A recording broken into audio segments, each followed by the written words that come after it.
Hey guys, I got something for y'all today. So everybody's really seen me like draw characters, draw the scene. You see me color the scene, but I don't think I've shown a reel of me starting the scene. So sometimes I begin with the characters against the horizon. Other times I sketch the background first, light and loose, just to get a feel of the space.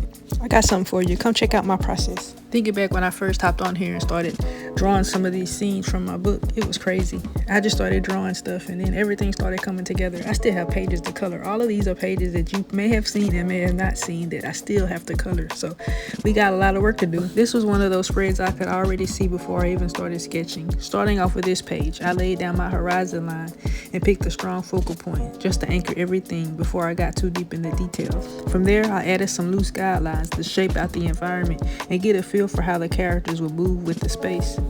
Once I had this layout blocked, I started sketching the characters, focusing on their poses and how they'll react in the scene and how they relate to one another. I want their energy to feel connected, even in the middle of all the chaos. I haven't drawn the chaos yet, but that's coming. Right here, I'm going back in to outline my character Charlie, just thickening her lines a bit to make her stand out more in the scene.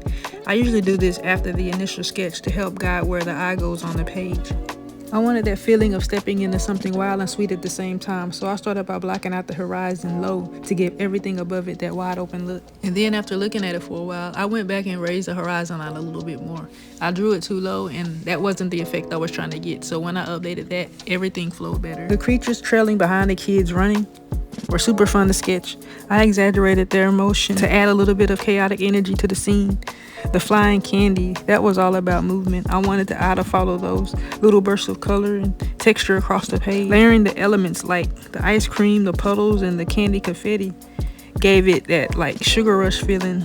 It's gonna be messy, but it's gonna be an intentional messy. Like chaos in every corner. This one is about emotion, energy, and pulling the viewer into the scene before they even know the story. I can't wait to color this one.